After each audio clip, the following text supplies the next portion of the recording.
Okay. Welcome to Let's Talk Horror, I guess we need to say. And I'm David, and this is Kate. And we are here with the fantastic, I'm going to say, S.T. Joshi, author of many seminal books of criticism, essays. He's also written fiction. He's brought out some books from older times. His journals I really enjoy very much, and I might try to chat with him a little bit about that as we get towards the end here. But we thought since we thought we would talk about the modern period of what is being called horror and everything, and especially there's a book that ST has written called The Modern Weird Tale, which I feel has been really under discussed over the years. And I've listened to many interviews with him on podcasts and video interviews that he's done, and we are very proud to be speaking again with the eminent ST Joshi. So ST, thank you again for joining us. And I guess we should just say, when did you start to work on the modern weird tale? And I know you had to omit a lot of authors in there, but the authors you chose to discuss are very interesting to me. And you might want, if you would give the listeners a little background, I guess, on how you came to write that book. I think it's a fantastic. Sure, absolutely. Well, back around the late 1980s, I was living in New York City and working, at a publishing company, but doing my freelance writing on the side.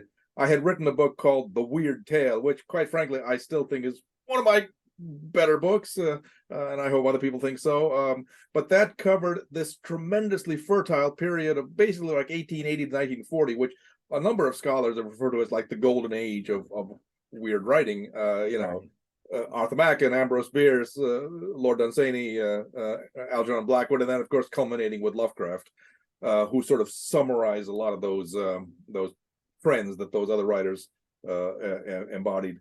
Right. Well, I think after that, two things happened. First, I said, well, I really ought to bring this book up to date, or this whole project up to date. And at that time, believe it or not, I had actually not read a whole lot of modern weird fiction, by which I mean basically post World War II. Right. Either because I was so busy with Lovecraft stuff or whatever, maybe I wasn't even interested. Maybe I didn't even think there was enough good stuff there to merit my attention. Well, I was wrong about that, but we'll get into that. But more significantly, I started a journal with Stefan Szymanowicz and Michael Morrison, a review journal called Necrophile, Necrofile, a pun, which Necronomicon Press published, and it was all reviews of contemporary works of horror fiction, mostly fiction, but other works as well. And through that book, I said, gee, there's a lot of interesting stuff here. And Stefan in particular, who was much better read in contemporary weird fiction than I am, said, you really ought to get up to date on get up to speed here. There's a lot of good writing going on. So I said, fine, I'll do it. In the post-World War II period, I felt that several writers stood out. Shirley Jackson, of course. I wrote a long chapter on her. I did a lot of research and sort of background on her life, on her non-horror fiction. She was basically a mainstream writer. But she wrote some great horror works as well, not only in terms of novels like The Haunting of Hill House, but a lot of short stories. The Lottery is only just one of many really fine short stories she wrote in that vein. So I said, I got to do a big thing on her. The other guy I had to cover, Ramsey Campbell. I'd known him for years before this. In fact, I'd met him several times here and there and everywhere. And then he's just a great guy and a great writer. I mean, if you cannot speak of contemporary or any horror fiction without talking about Ramsey Campbell. So those were the two kind of pillars of my book. And then with advice from Stefan and other people, I said, I got to cover other people. Of course, I knew that the period of the 1970s and 1980s was what we would call the horror boom, starting with William Peter Blatty, going on to Stephen King, and so many others. Clive Barker sort of rocketed to fame in the 1980s. Ted Klein, I knew him from way back too, and he's a fine writer. Even Anne Rice, I didn't really care for a lot of her work, but she's a presence, was certainly then at that time. And so I think this book came together in the early 90s. I finished it, and frankly, it became too large. It was a very large book as originally written, and the academic publishers that I approached just said, "Sorry, this book is too big." It was like 600 pages in manuscript. It's like enormous. Right. So I said, "Oh, well, what to do?" So I just put it aside. I kind of got discouraged. Then I resurrected it around 2000 or so. Approached McFarlane, which does a lot of books on all sorts of subjects, horror film, and they said, "Yeah, we'll take it." But you got to cut it. So Yeah. they Edit also it thought down. they always thought it was too long, which I understand that. Okay, I cut some chapters, whatever. Finally, a book that came out in 2001, and I think it got generally good reviews. But you're right, it hasn't gotten a whole lot of attention. But I do think I put a lot of effort into doing for these modern writers what I had done for those older writers in the Weird Tale. Right. I think it's a fantastic book. I love the style of writing in it, of course. And you seem to squeeze a lot in this book. And what I'd like to talk about too, to get into it is I really love your introduction, because I believe when you're discussing the theory behind how what we would call the weird fiction is written, I believe you referred to the idea that these works are supposed to be intentionally frightening or scary as an epiphenomenon, I believe you termed it, of the weird.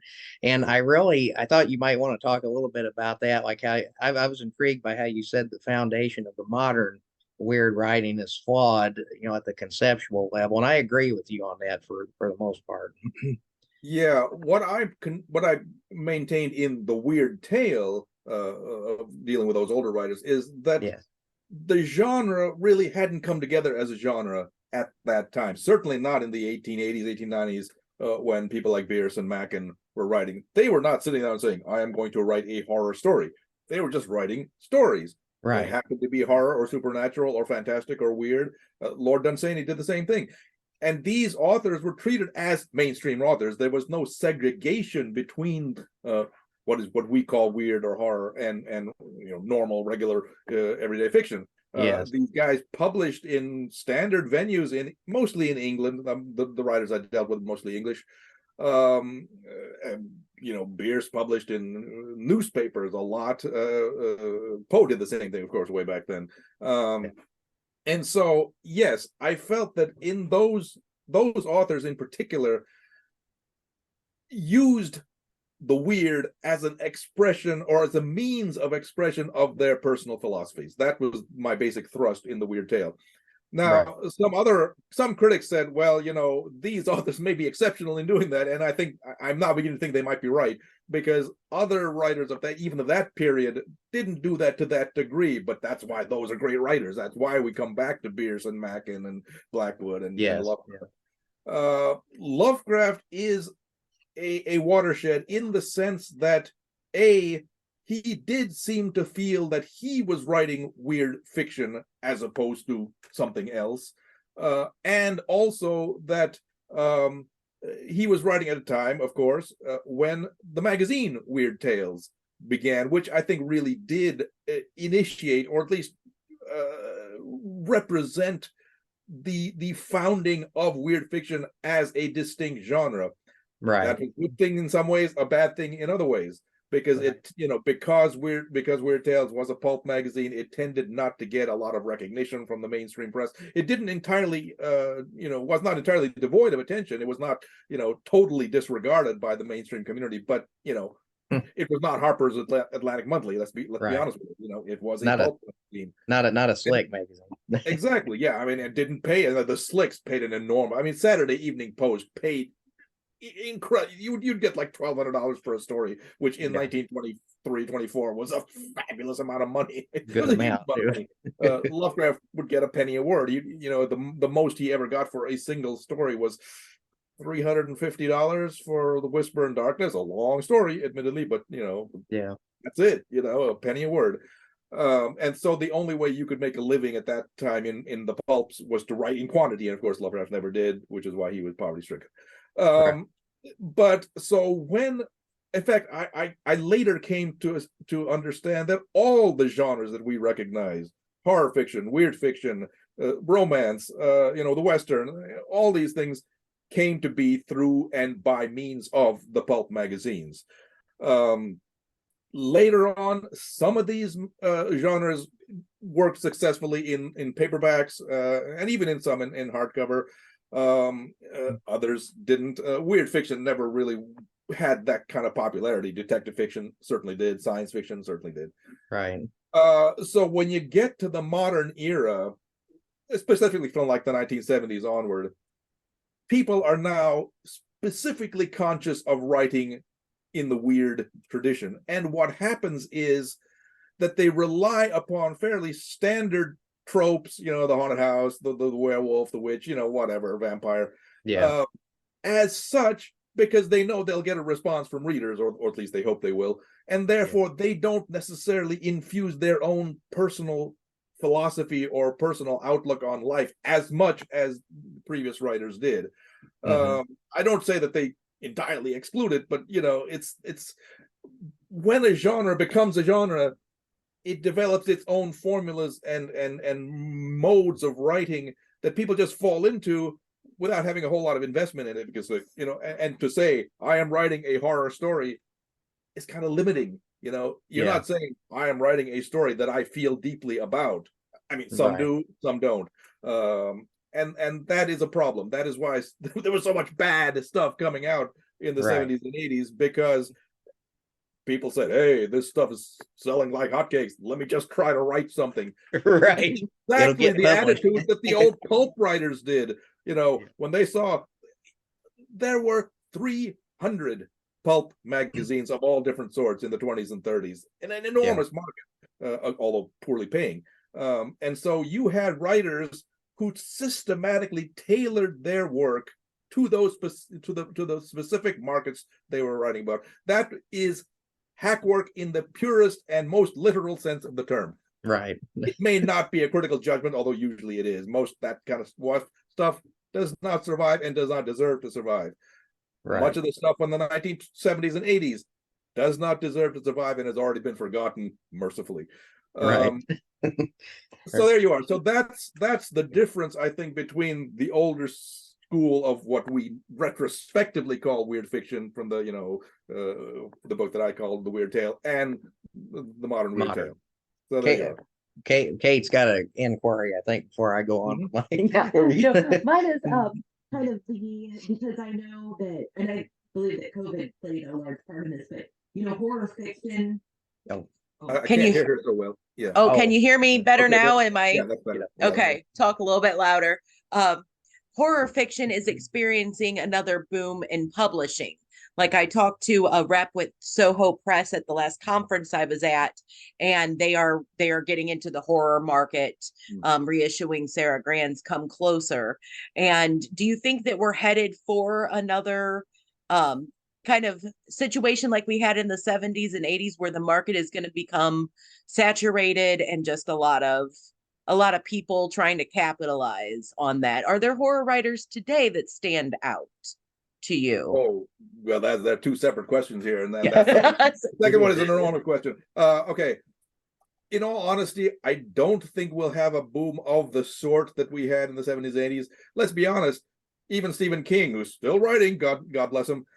I don't care for King, but that's okay. Whatever, we'll get into that later, maybe. Even he, when he comes out with a book, it doesn't have the spectacular success that he had in the 70s and 80s. Believe me, you had to live through that era to say, when a King book came out, it was it was a big deal. Almost always got turned into a movie, a big, blockbuster movie. I mean, the interrelation between literature and film at that time in the horror field was very close, at least at that level of the bestseller. Right. Peter Straub too, Anne Rice. I mean, all these people, wrote huge bestsellers and then got their movies, books turned into movies. I don't see that happening. What happened after the 1980s, so we're talking about 3 decades worth of work here, the horror tale, the weird tale, how can I put this tactfully, retreated to the small press, and I think actually that was a good thing. Yeah. Because let's be honest, you cannot make money from the small press. I mean, nobody can make money, really. You cannot. You just can't do it. The Right. print runs are too small. The books don't really get out to a lot of people. What it does, or what it did, I think, is weed out the hacks. Mhm. Once the hacks realized that they're not going to write a best-selling novel anymore because the market had collapsed, they got out of the field. Maybe they went somewhere else. Maybe they got a real job or something. Right. But Yeah. but Something but different. this left the people who were sincere about writing weird fiction. Caitlin Kiernan, she actually did get published by fairly major publishers early on in her career. I think lately she is now basically published by Subterranean Press, which publishes 300 copy hardcovers, and that's it. They're out of print. They're gone. But aside from that, most of the writers that I covered in my next book called 21st Century Horror, Yes. almost exclusively write for the small press. I mean, literally, I'm looking at my list of authors. Almost every single one of them is written for some. And now some of the small presses are fairly prestigious, or get their books out to people, like PS Publishing, Subterranean Press, and a number of others that some of whom are no longer exist now. But they got their books out to people. But nevertheless, it was a relatively choice audience of people. You had to seek out the books. You're not going to see a full page ad in the New York Times book review for a novel by whoever. It just doesn't. So to that degree, these writers tended to be a little more sincere and had found ways to express themselves through weird fiction, in a way that these hacks didn't. So I thought that was a positive development.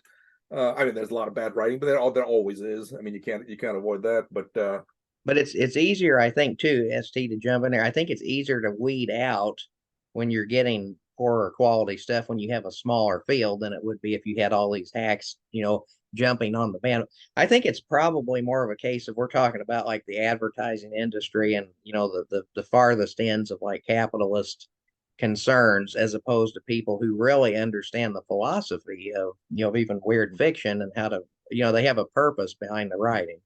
Well, yeah. The other thing is that a counter argument is that there are or were lots of small presses. I mean, Right. people submit things to me, or for my magazine, or for Hippocampus Press, and they say, "Oh, I have been published by blah blah blah." I said, "I have never heard of this publisher. I'm sorry, I've never heard of them."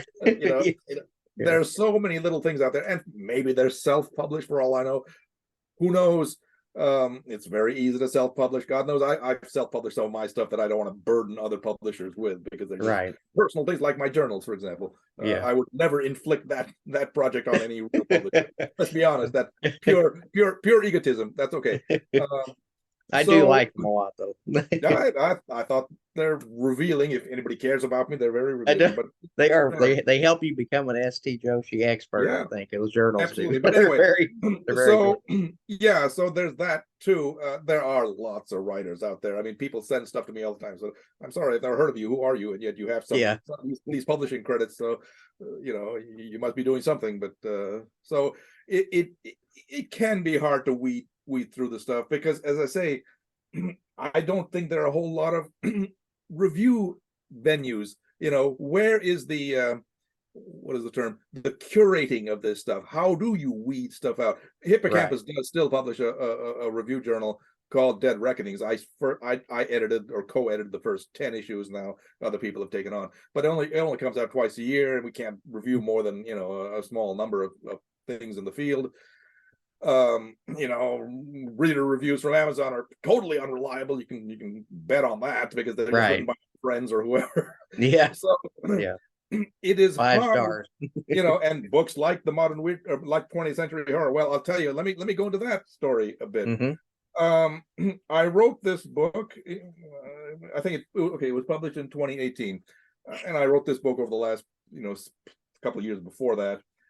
Well, I made the mistake, if it is a mistake, of publishing some of these chapters online. Now, I had good things to say about some writers, not so good things to say about other writers and very bad things to say about certain writers. In fact, the book is divided into 3 categories called the elite, the worthies, and the pretenders. Yeah, the chapter on the pretenders got me into a whole lot of trouble, because let me tell you who I believe are pretenders to horror fiction. That is to say, they are not worthies. They are certainly not the elite. Laird Barron, Joe Hill, Brian Keene, Nick Mamatas, Paul Tremblay, Jeff Vandermeer.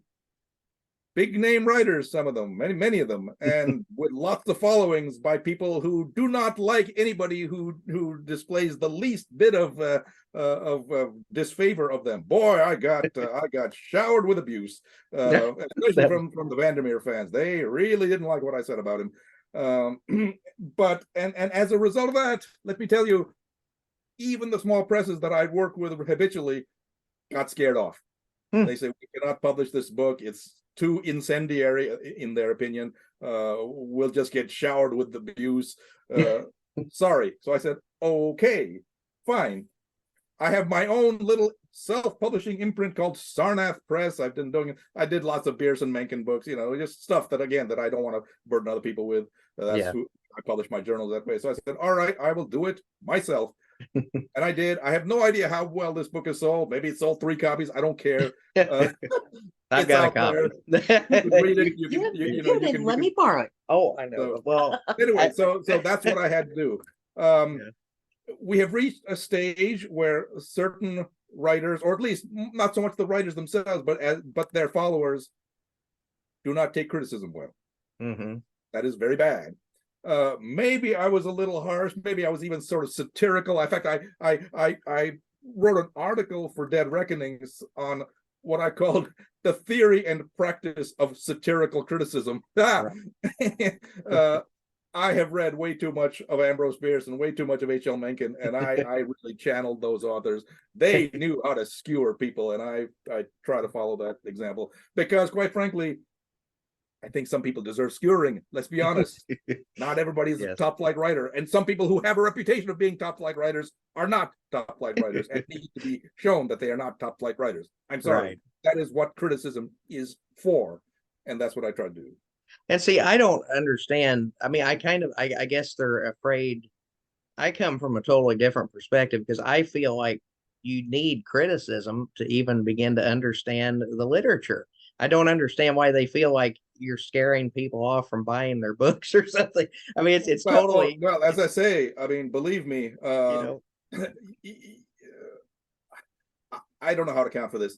I think it's a large part of it is our current culture of the last 10, 15, 20 years, where you always have to pick sides. Nothing is, there can't be anything as nuance. This whole thing started back in like 2014, when a guy named Scott Nicolay published a book that has a very bizarre title. Again, I don't even remember the title. It's whatever. And it was lauded to the skies, including by people like Laird Barron and others. Say, this is the best thing since sliced bread. Well, I no, it is not so good. There's some good things, some not so good things. And I just posted a blog saying, okay, I've read like half this book. This works for me, this doesn't work for me. I thought I was fairly even-handed about it. I wasn't nasty or hostile or satirical. Yeah. Boy, they descend upon me. This Nicolay guy has this enormous, well, at that time, at least a very vocal following, who, as I say, cannot endure the least bit of criticism. They take it personally for some reason. Right. And I don't know. And this furor went on for years, literally. And I said, come on, people, grow up. There's another faction of people who don't think that value judgments should be made at all. And I have never understood that idea. The whole idea, what I tried to do in both the Weird Tale and the Modern Weird Tale, and even to some degree in 21st century horror, was to establish a canon of horror fiction. Let us read the good stuff and let us avoid the bad stuff. Because you don't have the time to read everything. That was, I worked with Harold Bloom years ago when I was in publishing, and he wrote this book called The Western Canon, which I thought was an interesting book. I didn't agree with everything in it, but that's Yeah. why that's what you're supposed to do, But Right. now the very idea of a canon is apparently, elitist and anti-democratic and just repulsive and It's just a lot of other things that make no sense. Yeah. yeah. Yeah. So Yeah. I said, I'm sorry, if we had unlimited time to read every single thing in this field or any other field, well, fine. There's no need for a canon, but we Right. don't, and so there is. But you have to separate the wheat from the chaff, as they say. And another thing that's interesting too, ST, that I might want to mention for our listeners here, our viewers, is that you actually you were on a track to go into a PhD in classics, am I correct? And I know that a lot of people might have assumed you went into English as your major, but that your story and your biography, What Is Anything? I love that story because it's the reason why I've found it difficult to go back and complete my degree presently, because I just don't like where this is going in the culture. And I agree. It was amusing reading your take on this. Well, yeah. What happened was that, okay, when I started at Brown University. When I came to Brown University, I said, oh yeah, I'm going to study H.P. Lovecraft. That's why my main reason there, because all the papers and manuscripts were there, and I said I got to do this stuff because I was already interested in Lovecraft in high school, and I said this is the place to be. And I assumed I'd be an English major because, my interest in Lovecraft and other writers like that. But I found that English department to be, it was all the English departments, at the major universities were getting very theoretical. Yeah. And that's not what I wanted. I wanted to study literary texts, not the theory of literature. And that's silly. Right. It is. Right. So I said, okay, well, what do I do now? If I don't want to be an English major? Well, I went into classics. I started studying Latin because Lovecraft, read Latin, and from the age of 10 onwards, he was a big buff of Latin literature. And I said, I got to understand why he liked that and what that meant to him. So I said, I'll learn Latin. And I fell in love with it, and then I learned Greek, of course. So I tried to work on this parallel path of doing work in classics, and then of course, I went to Princeton for the PhD. While also doing, my work on Lovecraft and other, writers of that time. And it just got to be too much. There is no way I could be a full-fledged professor of classics while doing this stuff on the side. It's impossible. In England, there was a tradition of, these Oxford professors writing detective stories on the side. Well, you can probably do that. That's easy. Yeah. not so, I've written detective stories. It takes no effort. Yeah. You can't do scholarship on H.P. Lovecraft at the same time that you're doing scholarship on, Homer or Juvenal or whoever. Right. It's impossible. There's not enough time in the day. Right. And luckily for me, I got out at the time when, I would make a very bad academic today because the whole field has become so politicized, and oh my God! Look, I'm a far left liberal. Believe me, I am way, way to the left. But boy, some of the things that leftists do drive me crazy, and they're too far, aren't they? The stuff that's going on in the academic community make me throw up, frankly. And I would be kicked out on my rear end if That's exactly how I saw my. I'm sorry. So I'm delighted that I managed to escape that whole academic environment and get into the real world, in publishing, and then as a freelancer. Oh man, I've had the time of my life. So I'm getting pretty now. It's amazing, isn't it? And it reminds me something too, since you did mention Harold Bloom again. I remember I saw a TV interview with him one time or something, but he was talking about Harry Potter. And he said that these books will be of interest maybe to sociologists in the future, but people studying literature who understand aesthetics, that's not for us to, it's not literature. These are sociological phenomena. Oh yeah, he's absolutely right about that. They're not great literature. They're not even great children's literature. Let's be honest. Right. But it's good that they got people reading. Children reading. These days that counts for something. Right. It does. Well, and similarly with the Twilight books, do people even read the Twilight books anymore? They're already no. I don't hate to know that. I read a couple of them. I said, "Gee, this is really not big. There's nothing there." I'm sorry. Yeah. And also, I think your background in languages and this kind of understanding that you bring to your critical books is I would think that that would give you a little bit more authority over these people who are trying to, attack you for being forthright in Oh, your judgments. they don't care about that. They don't recognize any authorities but themselves. Well, and their own feelings. That's that trumps everything else. And anybody who disagrees with them must be not only must be wrong, but must be a bad person.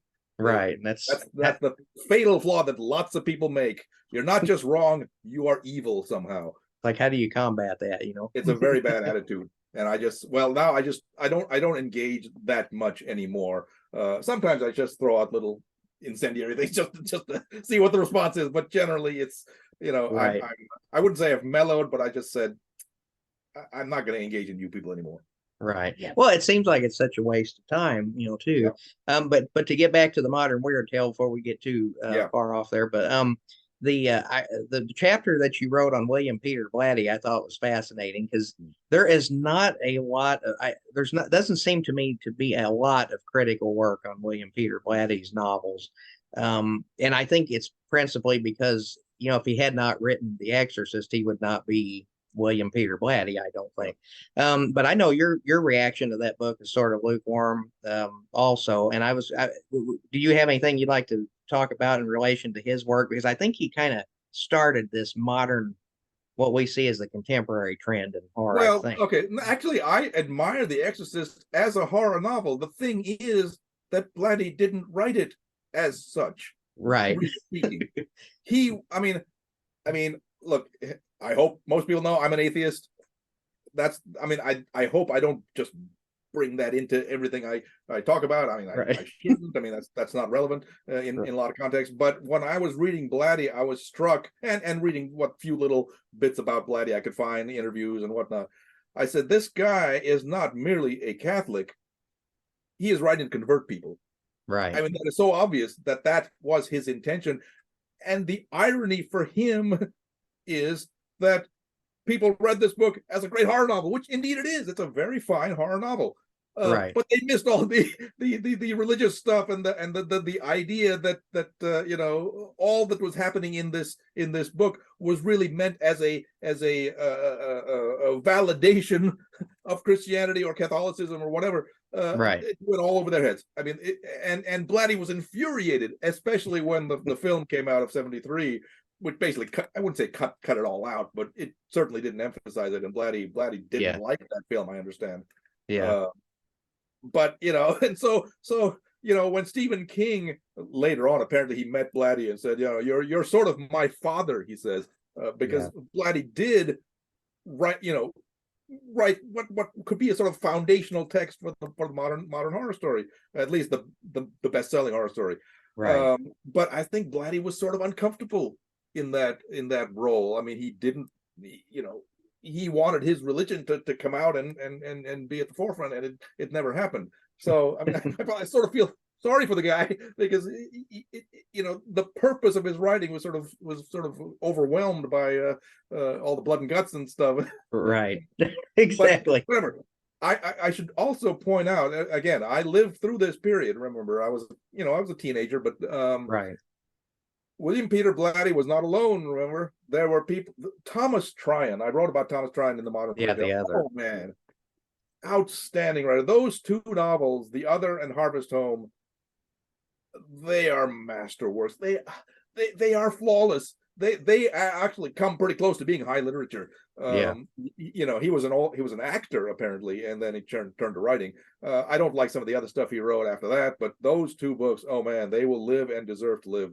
Yeah. But there were other writers like people like Fred Mustard Stewart. I think he wrote some stuff that was fairly popular. And the Mephisto Wolf. Yeah, I have those paperbacks that I haven't read them, but I have. They were turned into movies too.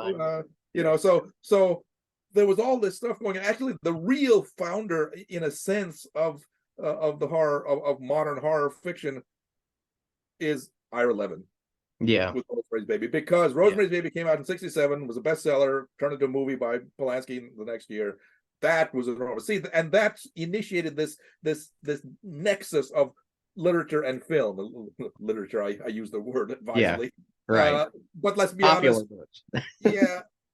Ira Levin, he's a terrible writer. I mean, he is terrible.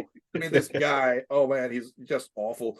And yet he latched onto this very, I wouldn't even say interesting, because it's actually a fairly commonplace idea, but Yeah. it just happened to catch, the attention of people, and maybe justifiably so. It was a well done thing for what it was. And that really lit the fuse that Blatty then came along with, and then King. Right. And sure, that in the Modern Weird Tale, I have a pretty long chapter on King, and it is not nice. I In love fact, that chapter, by the way. well, I I love rather like it too. Yeah. But Peter Straub, Yeah. whom I liked, and I was friends with, and and I wrote a sort of what I thought was an interesting chapter on him too. But my Peter Yeah. Straub came up to me so once and said, oh, Stephen King is very disappointed with you about that chapter. Well, I'm sorry, I wrote what I felt was writing. What you needed to be were written. you were being honest. I don't understand. I like to think so, but I and didn't the think. other thing was, oh my God. Which we do have about 3 minutes left in this call. I just want to make sure. Right, I see that. Okay, And we I want to make sure we can do more, a little Yeah, bit more after this. But Yeah, we'll try to. doing We'll get it back. But anyway, what was also going on then, right around the 90s, is that all these academics or other writers were latching on to King and writing books about him. Right. And they were just silly books, let's be honest. They were trying to read all this profundity into King's work, and he is not a profound writer. He has some good qualities, let's be honest. He's not a total hack. He does write sincerely. He writes actually very well about teenage boys, because I think he's probably still a teenage boy at the age of 70 something. Right. Yeah. Fine, that's okay. Inside. But he does Yeah. have a real empathy for teenage boys, and Yeah. he understands modern popular culture. He can keep turning the pages. That's some sort of merit, I suppose, but it's not a very high merit. Let's Debatable, there's just not a lot of substance in King, and I'm honestly wondering how long his work will last after his demise, which I hope doesn't come soon. But Well, I think he's like a gateway author for a lot of horror readers. Like, I read all of my King reading pretty much in junior high and high school before I discovered, writers of a better writing caliber and a different perspectives and everything. And actually, it was I've had your annotated Lovecraft. Your annotated Lovecrafts were my gateway into understanding Lovecraft when I was like a late teen, because because they are so full of references that a teenager in the Midwest doesn't get. So that was instrumental you were instrumental in being a gateway into Lovecraft. Yeah, admittedly, King does have an admiration for Lovecraft, and that's all to the good. He's written about him, and nicely, and what happened. But yeah, I began to sense, especially in the course of the 1980s, that there was a dichotomy between popular horror writing and not so popular horror writing. The sort of literary writing. King and Straub and Anne Rice and Clive Barker were on one side, Campbell and Ted Klein, and then Thomas Ligotti was on another. And I like to think those latter will survive a lot more than the former. Absolutely, yeah. And they seem to be authors who really, I mean, not to make this sound trite in any way, but they seem to really understand the page, like Thomas Ligotti, as opposed to somebody that is expecting his story or book to be adapted into a film or something like that. I mean, these seem to be gentlemen who really know that they're writing for readers, as opposed to writing for, people who might think, oh, this would make a great, 2-hour movie or something. I guess where we left off was I was saying that those a lot of the more contemporary authors, I think they're much too aware of, I feel it's a baleful influence of film and the mass culture that we've got now with what is termed horror. And I think I really appreciate the essay in the Modern Weird Tale ST when you're discussing Robert Eichmann and his contributions, because I think a lot of this stuff is just not. It conceptually, I think you're correct. It just doesn't seem like it's beginning from a genuine place. Yeah, Aikman and Ligotti, those two authors are about the least how can we say least popular writers that you can think of. Right. And they don't care. Well, of course, Aikman's Right. dead. Right. They didn't care. Ligotti has clearly stated over and over again, I am not going to write a novel. He says he can't write a novel. Probably not true, but he just says, I'm not going to do it. The best work is in the short form. And he's right about that. That said, I would very much like it if something of Ramsey Campbell's was made into a really, really good movie. There have been a couple movie adaptations, I think one in Spanish and whatever, but he's certainly not had the breakout film that he deserves. I mean, Right. this guy's been writing for literally 60 years. This guy started when he was a teenager, and he's now a venerable senior citizen out in England, and I hope to see him actually next spring. I'm going to go out to England and look him up. But Campbell's work is it's very visual. It's very literate too, to be sure. He never wastes a word, and he is very careful about his writing. And yet, so many of his books could be made into really good films, not cheap, popular schlock films, but really good films, like something like Del Toro or whoever. But I just don't get it. I don't know why that hasn't happened. That's something that we get frustrated about a lot, especially this year with all of the movies that are hitting the theaters and horror being existing IP. And it's like there is such a mine that they could draw from for our original ideas from like Ramsey Campbell or any number of horror authors. And instead they're just churning out like Saw 17, Remake and the other thing is, let's consider television. Television used to be considered a very sort of, far subsidiary to film, Right. Today with streaming and all these big companies, Amazon, Netflix, whatever, you could do some outstanding work in whatever field, and there has been outstanding work. Unfortunately, and I said this in a blog, Del Toro's Cabinet of Curiosities season 1 wasn't one of them. Oh man, again, okay, my understanding is that he basically, he was the sort of executive producer or sort of the, kind of the overseer, but he actually didn't do a lot of overseeing. He basically let these various directors and writers do whatever they want to, and that's fine if you pick good ones, but maybe he didn't pick such good ones. The two stories that he adapted from Lovecraft, that were adapted from Lovecraft, are terrible. Just awful adaptations. Inconceivably bad. I don't know how you could be so far off in what these stories are actually about. Dreams, the Witch House, and Pickman's Model, and to say nothing of the fact that they've already been done before. And I'm now beginning to think that the old Night Gallery Pickman's Model is probably the best one of the lot. Right. Of all the Pickman's Models that are out there, it's actually pretty good. So I just don't know. There's going to be a second season, right, of the Cabinet of Curiosities. Let's hope he exercises a little better editorial control. I just don't know, but there is so much possibility there, and there is a medium, these little short episodes where you can do short stories. The one episode that I thought was really good was the adaptation of Michael Shea's The Autopsy, a magnificent story. Now available, by the way, in a Hippocampus edition. Right. Yeah. Just throw that out at you. We've been working with his widow, Linda Shea, for years on getting Michael Shea's stuff published, and in fact, we published an original unpublished novel of his a year or two ago called Mr. Cannyharm, which is a Lovecraftian novel. Really, really fine piece of work. We're going to come out with another one previously unpublished called Mama Dirt, and more things along that line. So Michael Shea, even though he died about 9 years ago, is still a presence in this field. There's a lot of unpublished work out there. Anyway, yes, there are great possibilities in television and media generally, and hasn't really been realized. Well, I think you wrote on your blog, I think you said Del Toro's cabinet is empty, and I that was my favorite. that was my sentiments exactly. That might have been a low blow, but I think Del Toro can take it.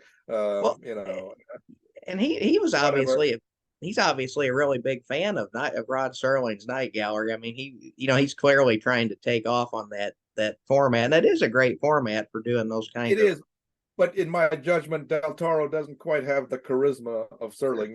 Right. Serling. You couldn't take your eyes off Serling. He knew what he was doing. Del Toro didn't, just even in that particular type of thing just didn't come off very well, let alone Right. all the flubbed adaptations that It's show really had. it was so strange to me to see him do that too, ST, because I think he's been hasn't he been talking about adapting at the Mountains of Madness for a decade or better? I mean, Yeah, maybe yeah.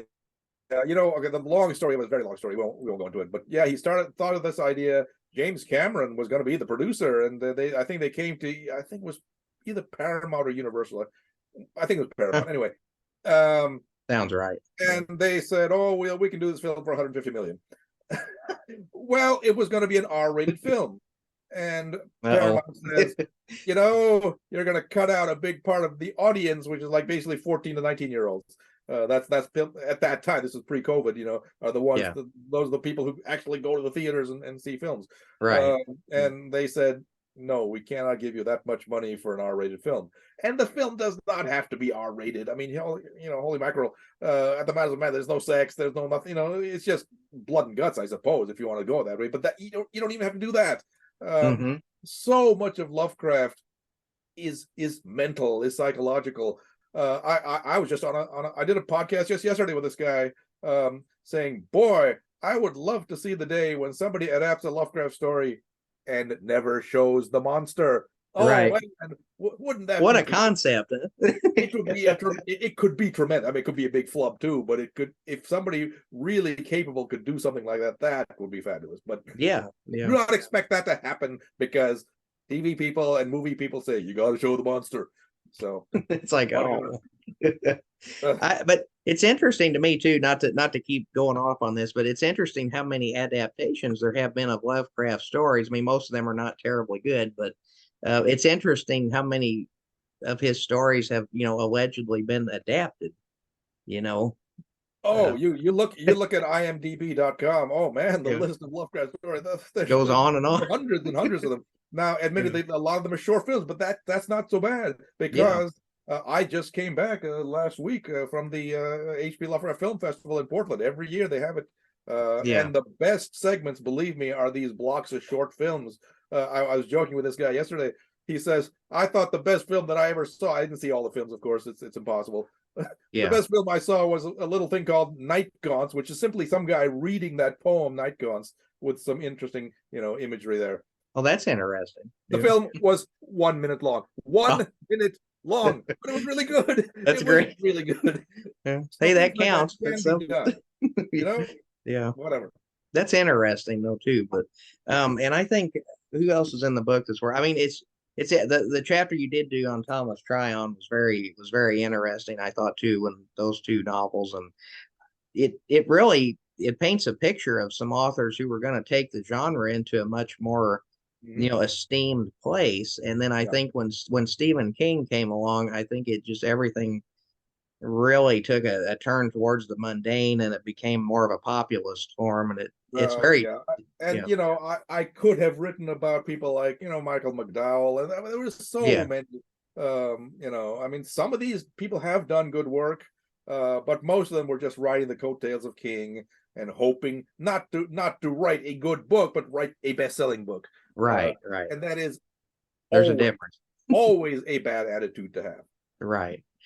Maybe by accident you could do good work on that, but not usually. But that's why I love too about getting back to briefly to your introduction to the modern weird tale, is you go to great pains to actually explain to the reader that there does need to be a philosophical foundation, underneath these works, instead of just somebody it called to mind when you were talking about all this, that the comment that H.P. Lovecraft gave to Hugh B. Cave when he was writing all these hack stories for the pulps, and he's like, this is your business, but this is not what we would consider writing. This is not really. I mean, that's why. I mean, unless you become, or until you become a successful writer and self-supporting, get a day job. Right. Do stuff on the side that is really sincere, and you don't have to be philosophical necessarily. That's kind of shorthand for expressing your personal views, not just what you think your readers want, or what movie people want, or whatever. The market. See what is in you. What are you trying to say, if anything? If you're not trying to say anything, don't write. Why are you writing? You have something to say, and get it out there in the most sincere and honest and profound way you can. And if it sells 3 copies, it sells 3 copies. You've done a good job anyway. Yeah. The product is what counts. The quality of the work, not how many people read it. Right. Yeah. And that, go ahead. Oh no, you Oh no, that reminds me of a great comment when you were discussing that with Nora Roberts in your book Junk Fiction. I I was laughing about that when her website or something counted how many copies she sold per hour or some nonsense. Like I thought that was wonderful. You know, the humor. Is she still around? Didn't she? I can't yeah, remember. yeah, Nora she Roberts. is. Well, let us just say that she and Danielle Steele and James Patterson will all be perfectly forgotten, 100% forgotten. Right. Right. In not time. long after they die. I'll tell you, I keep coming up with the story. In 1922, what came out in 1922? T.S. Eliot's The Wasteland in magazine form. The book publication occurred next to the year after. Also, James Joyce's Ulysses in England. What was the best-selling novel, or actually best-selling work of 1922? It is something called If Winter Comes by A.S.M. Hutchinson. Who? Ever heard that book or the author? No, Right. nobody has, and nobody, he doesn't deserve to be remembered. Right. That was it, So bestsellers do not last. There's a book somebody wrote about, the history of the bestseller, and gives a list of best-selling authors from best-selling works from like 1895 up to like 1970. That's when the book was written. Right. Of those, 75, 80 number one bestsellers of each year, no more than 6 have even a little tiny foothold in the canon. I think one of Steinbeck's books was number one bestseller. I think Sinclair Lewis's Main Street was actually the best-selling book of 1920, and it's a fine novel. But beyond those few examples, they're all forgotten and deserve to be forgotten. Right. You're gonna say I have a question. I know we don't have much more time with you. David and I are very different kind of horror readers. I love to stay with the contemporary authors and am always looking for what's new, what's coming next. Who is a recently published author that you were especially impressed by, or that you're looking forward to their next work? Well, I have certain biases because I've helped some people sort of get a foothold, but frankly, they've done it mostly themselves. Michael Aronovitz, I think, is one of the outstanding writers in this field. He doesn't get a lot of attention, but I think that's going to change. This guy, he writes what's in him, and he writes in a very accessible manner, it's brilliant stuff. Another writer I talked about in 21st century horror is Adam Neville, an English writer. Yeah. Oh yeah. I haven't read. I may not be up to date on his stuff, but I read some of the 3 or 4 novels from the a decade or so ago. They are outstanding. The funny thing is, I heard from him way back when he was a graduate student, and he sent me a little some sort of thesis on H.P. Lovecraft that he had written for an English university. I said, it's not such a bad work. It's not great, but it's all right. But then he turned around and started, 2 decades later, started writing novels, and they're outstanding. Let me tell you, Mark Samuels. Oh man, he is. He works in the short form, he works in the long form, and just outstanding writer. Simon Strantzes. We're gonna publish. Hippocampus is gonna publish a collection of his stories, I think, next year. His new collection. Richard Gavin, also another Canadian writer like Strantzes, great writer. He doesn't write enough, which is wonderful in that sense. He doesn't churn the stuff out, but actually we would like him to write even a little more than he does. I mean, Jonathan Thomas, he's one of my first sort of disciples. I shouldn't say disciples, but one of the people that I mentored. I'll tell you, Hippocampus is going to reprint this novel that came out in a very limited edition about 10 years ago. It's called The Color Over Occam, Occam, which is his version of Arkham. To my mind, it is the best. I'm saying the best Lovecraftian novel ever written. Wow. Except Lovecraft himself, of course. And it's very hard to find, but we'll make it available next year in a Hippocampus reprint. So and he's still doing outstanding work. He lives in Providence, lucky guy, so he can absorb all the Lovecraftian atmosphere and just write what he feels like. So yeah, there are plenty of good writers out there, and I hear from them all the time, and I publish them through my magazine Penumbra, which has you know, a limited space for fiction, but I try to get some of the better fiction out there, and that a lot, you know, plenty of good people doing work. Thank you. I'm gonna have to bump up those on my two read list. I have the names he's mentioned if you need to reach out for me. But anyway, in case you're watching the video again. That's it. Let me just add one more thing. I still like the old guys. Yeah. And I am about to publish with Hippocampus a 6-volume edition of the complete stories of Algernon Blackwood. Oh, that'll be good. Man. Yeah. Let me say, if Mike Ashley, the great Blackwood scholar, hadn't existed, nobody could have done this edition. I certainly couldn't have. Ashley laid the groundwork for me, and he said, you know, I bowed to him. I said, "Why don't you do this edition?" He says, "No, I don't want to." So I'll do it. Please let me do it. And he helped me a lot. First 2 volumes coming out within weeks, I think. You know, at least before the end of the year. 2 more in 2024. 2 more in 2025. 6-volume edition Blackwood. Lots of stuff that very few people have read. So this will be all his complete stories. That'll be his complete short fiction. Okay, he wrote yeah, a lot of novels too, but we can't do those. But the short fiction, yeah, 6 volumes worth. Because I've got your ancient sorceries that you did with Penguin. That's that's a tiny proportion of what he wrote. That's a small. He was, you know, he lived a long time, and he was very prolific and did outstanding work from beginning to end. Well, I recently got. I had not read this yet, but I recently got Mike Ashley's biography of him that Starmont House brought out, and that looks like it. Yeah, that. Oh, did you read that already? Okay, yeah. That actually is a revised version of a biography the same biography came out around 2001. Right. I think. This guy Ashley has done so much work on Blackwood, and the fortunate thing is that a lot of evidence is you know, or documentary evidence is just not available for various reasons we won't go into. Yeah. But he dug out a lot of stuff about Blackwood, and that book is about as definitive as you're going to get. That's great. Yeah. Now, since you've been reprinting some of your since you've been self-publishing some of your journals and stuff, is there a plan to? Are you going to reissue the Weird Tale anytime, like in a paperback or something? Actually, I think the Weird Tale is out there somewhere. Okay. I think Wildside Press has a reprint available. I think in paperback and hardcover, and there's an ebook out there too. So you know, it is out there. So so you can read that. I do rather like the way that book came together. So yeah, I mean, I don't have a copy. That's one of the few of yours I don't have a copy of yet. And I got to briefly ask: is there any update about the H.P. Lovecraft biopic that you wrote the screenplay for? There may be some movement. We're getting in touch with people. You know, to make a movie, A, you need money, and B, you need connections. And you know, I just went to the film festival, met a guy who may know a guy who may know a guy, you know, that sort of thing. Right. Yeah. Who may be able to help us. So let's hope for the best. Okay. I think that, I mean, believe me, the screenplay I wrote I like it, but it has to, I'm sure it has to be reworked. Fine, whoever.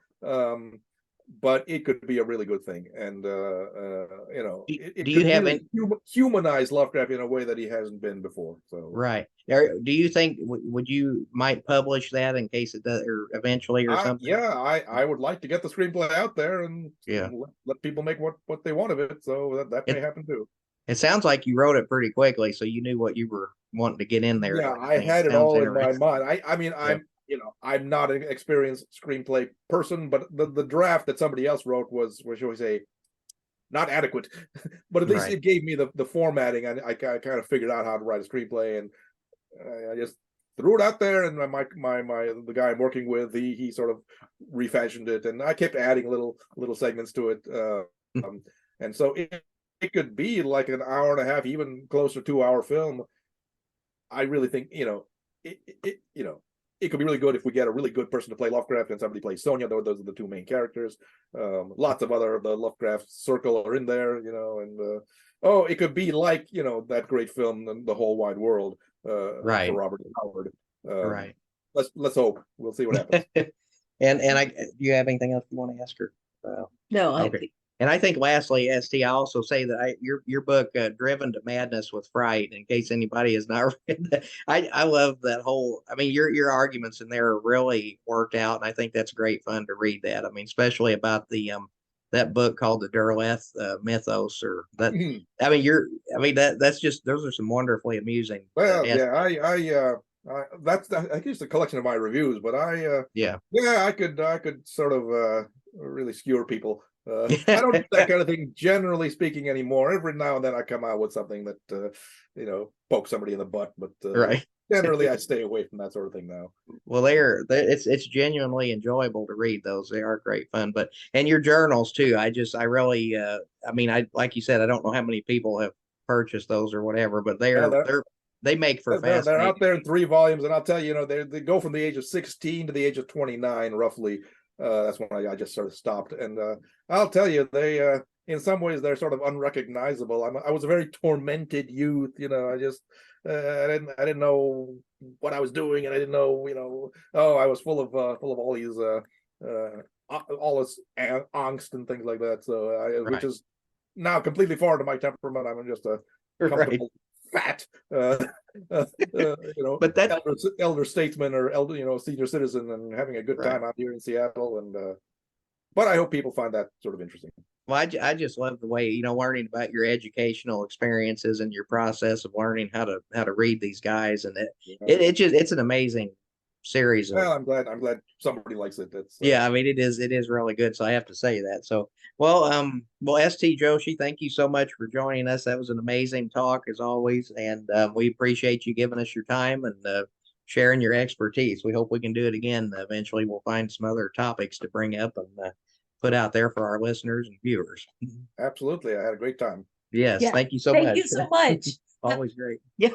Okay, we'll let you go now. Have a great night. And again, Okay. hopefully get to chat with you again sometime. So Yes. you'll be editing this at some point, and just so let me know. I can alert my readers once this goes up, and Oh, might yeah, be a yeah. while, I suppose, but Yeah, I'll send you an email and you can post it in the blog or something. Yeah, go. okay, sounds good.